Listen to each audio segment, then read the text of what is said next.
మీ సహవాసము వలన కొంత మట్టుకు సంతృప్తి పొంది మీ చేత అక్కడికి సాగనంపబడుదునని నిరీక్షించుచున్నాను. మీ సహవాసము వలన నాకు కొంత ఏం కలిగింది? సంతృప్తి.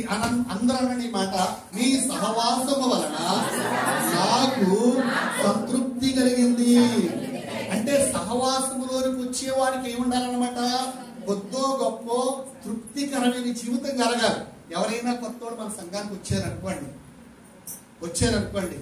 వాడు ఏమని చెప్పాలో తెలుసా? అమ్మో, ఆ హోలీ చర్చికి వెళ్ళాం మేము రాజుపూడిలో, అక్కడ పిల్లలందరూ ఎంత బాగా పలకరించారో, మా యోగక్షేమాలు తెలుసుకున్నారు, మా కష్టాలు తెలుసుకున్నారు, మా కొరకు ప్రార్థన చేశారు.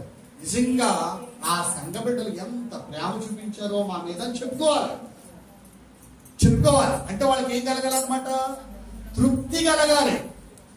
ఆ సహవాసానికి వెళ్ళాం మేము, తృప్తి కలిగిందని చెప్పుకోవాలి. అంతేగాని ఇంకా అక్కడికి వెళ్ళే కానీ ఒక మాట, ఒక ఊస, ఒక పొదుక, ఒక ఆదరణ ఏమన్నా పలకరించేనా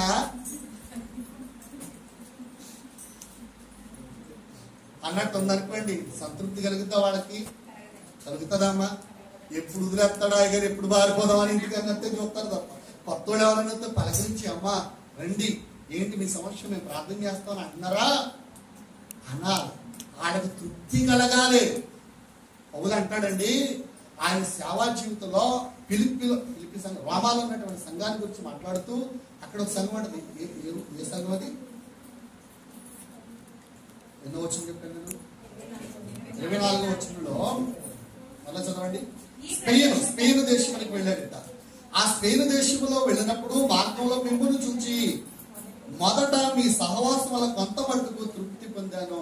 అంటే రోమాలో ఉన్నటువంటి సంఘ బిడ్డలకు రాస్తా అంటాడు.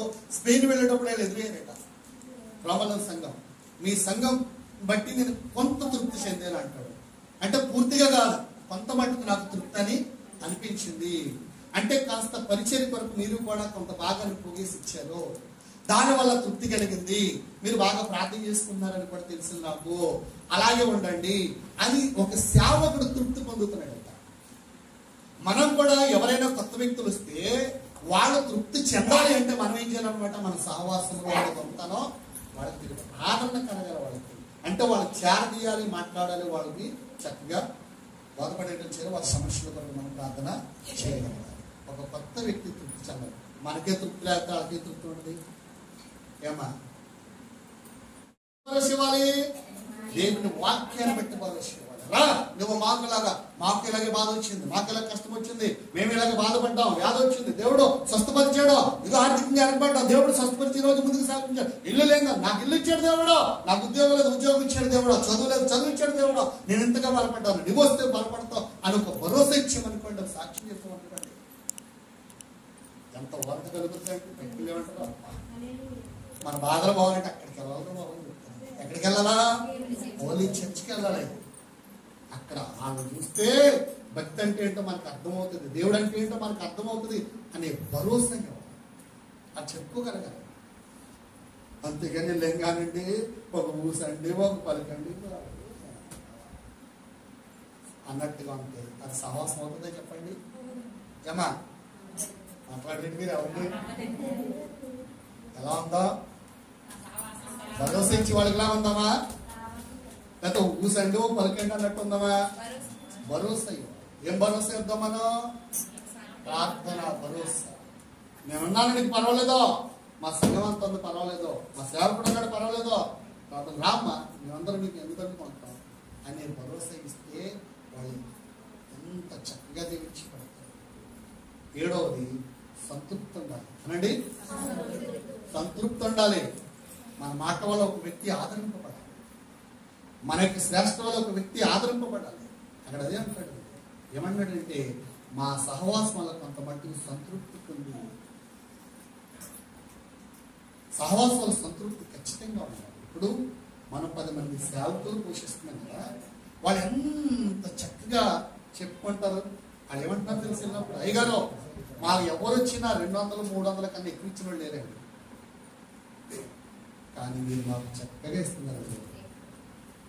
ఎన్నో సార్లు అన్నారు ఆ మాట. అంటే ఏం పొందుతున్నారు వాళ్ళు? సంతృప్తి పొందుతున్నారు. సంతృప్తి పొందుతున్నారు. దేవునికి స్తోత్రం. హల్లెలూయా. కానీ సహవాసంలో ఏముండాలంటే సంతృప్తి ఉండాలి. సంతృప్తి ఉండాలి. సంతృప్తి ఉండాలి. 7 విషయాలు నేర్చుకున్నాం. ఒకటి చెప్పండి.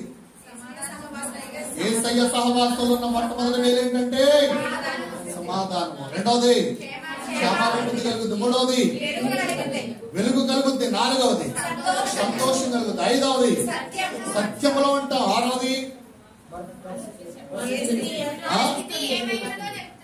నీ స్థితిని దేవుడు తెలుసుకుంటాడు. సహవాసం అంటే నువ్వు ఏ స్థితిలో ఉన్నా గానీ ఆ స్థితిలో నుంచి పైకి లేపవాడు ఆయనండి. ఏడవది సంతృప్తి. తృప్తి లేని జీవితానికి తృప్తిని ఇచ్చినవాడు మన దేవుడు. ఇన్ని మేళ్లు ఉన్నాయి. ఇప్పుడు సహవాసాన్ని విడిచిపెట్టేద్దామా?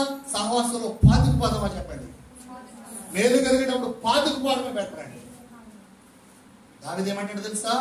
నా దేవుని మందిరములో నేను ఒక మూల స్తంభంగా ఉండాలనుకుంటున్నాను అంటాడు. చోట ఏమంటాడు తెలుసా? నా దేవుని మందిరములో నేను ఒలివ మొక్క వలె పెరుగుదును అంటాడండి. హల్లెలూయా, హల్లెలూయా. అంటే ఒలివ మొక్క వేళ్ళు తన్ని పాతుకుపోయినట్లుగా హోల చర్చలో నువ్వే పాతుకుపోవాలి. హోల చర్చలో నీవే మూల స్తంభం ఉండాలి. ఒక ఇచ్చుటలో కానివ్వండి, ప్రార్థించడంలో కానివ్వండి, వరాలు పంచడంలో కానివ్వండి, ప్రేమను పంచడంలో కానివ్వండి, సహవాసంలో ఉండడంలో కానివ్వండి, నలుగురు పోగేయడంలో కానివ్వండి, 4 ఆత్మలు రక్షించడంలో కానివ్వండి, మూల స్తంభాలుగా ఒలివ మొక్కలా ఉంటే దేవుడు అనేక రీతిగా బ్లెస్ చేస్తాడు. 7 విషయాలలో కూడా దేవుడు మనల్ని హెచ్చించి ఆశీర్వదించును గాక. ఆమె ప్రార్థన చేస్తున్నాం.